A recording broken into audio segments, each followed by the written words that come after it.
ഇന്നൊരു chicken sausage വെച്ചിട്ട് sausage റോസ്റ്റാണ് കേട്ടോ കാണിക്കുന്നത്.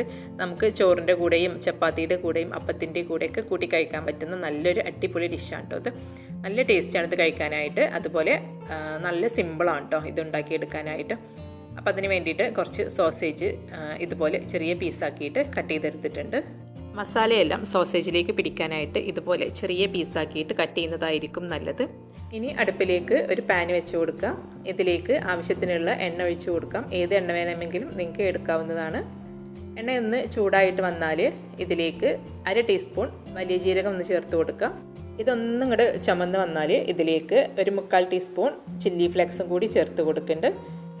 ഇനി ഇതിലേക്ക് ഒരു വലിയ ഉള്ളി അതുപോലെ 2 പച്ചമുളക് അതും കൂടെ ഒന്ന് അരിഞ്ഞത് ചേർത്ത് കൊടുക്കുന്നുണ്ട്. എന്നിട്ട് ഇതെല്ലാം കൂടിയിട്ടൊന്ന് മിക്സ് ചെയ്തെടുക്കുക. നിങ്ങൾ സോസേജ് എത്രയാണോ എടുക്കുന്നത് അതിനനുസരിച്ച് ഈ ഉള്ളിയുടെയും പച്ചമുളകിൻ്റെയൊക്കെ അളവ് കൂട്ടാവുന്നതാണ്.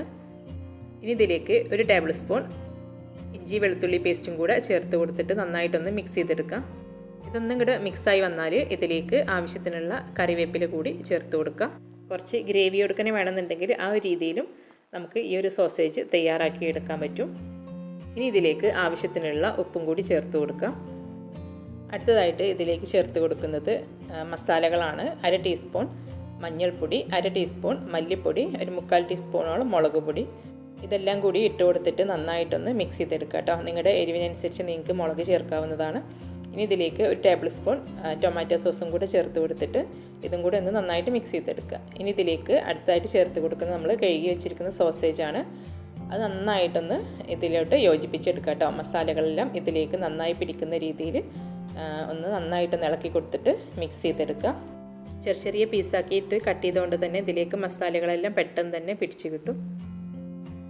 അടുത്തതായിട്ട് ഇതിലേക്ക് ചേർത്ത് കൊടുക്കുന്നത് ഒരു 1/2 ടീസ്പൂൺ ഗരം മസാലയാണ്. ഇതും കൂടി ചേർത്ത് കൊടുത്തതിന് ശേഷം നന്നായിട്ടൊന്ന് വേവിച്ചെടുക്കുക കേട്ടോ. ഒരു 10 മിനിറ്റ് കൊണ്ട് തന്നെ നമുക്കിത് വെന്ത് കിട്ടും. കുറച്ച് ഗ്രേവി വേണമെന്നുണ്ടെങ്കിൽ നമുക്കിതിലേക്ക് ഒരു ടീസ്പൂൺ കോൺഫ്ലവറിൽ കുറച്ച് വെള്ളം ഒഴിച്ചിട്ട് നമുക്കിതിലേക്ക് കലക്കിയിട്ട് ഒഴിക്കാവുന്നതാണ് കേട്ടോ. അപ്പോൾ നമുക്കിതൊരു ഈ ഒരു ഡ്രൈനെസ് മാറിയിട്ട് കുറച്ച് ഗ്രേവി കൊടുക്കാനേ കിട്ടും കേട്ടോ. അപ്പോൾ നമ്മുടെ സോസേജ് ഇവിടെ റെഡി ആയിട്ടുണ്ട്. നല്ല അടിപൊളി ടേസ്റ്റാണ് കേട്ടോ അത് കഴിക്കാനായിട്ട്. ചോറിൻ്റെ കൂടെ ആണെങ്കിലും ചപ്പാത്തിയുടെ കൂടെ ആണെങ്കിലൊക്കെ നല്ലൊരു അടിപൊളി ടേസ്റ്റാണ്. അപ്പോൾ നിങ്ങളെല്ലാവരും ഇതുപോലെ ഒന്ന് ട്രൈ ചെയ്ത് നോക്കൂ കേട്ടോ. നമുക്ക് ചോറിൻ്റെ കൂടെയും ചപ്പാത്തിയുടെ കൂടെയൊക്കെ കഴിക്കാൻ ഈ ഒരു സോസേജ് റെസിപ്പി മാത്രം മതിയാവും കേട്ടോ. നല്ല ടേസ്റ്റാണിത് ചോറിൻ്റെ കൂടെയൊക്കെ കഴിക്കാനായിട്ട്. ഇനി കുട്ടികൾക്കാണെങ്കിലും ലഞ്ച് ബോക്സിലൊക്കെ കൊടുക്കാനായിട്ട് പറ്റിയ നല്ലൊരു ഐറ്റമാണ് കേട്ടത്. അപ്പോൾ നിങ്ങൾക്ക് വീഡിയോ ഇഷ്ടമായിട്ടുണ്ടെന്നുണ്ടെങ്കിൽ ഒന്ന് ലൈക്കും സബ്സ്ക്രൈബും ചെയ്തൊന്ന് സപ്പോർട്ട് ചെയ്യണേ.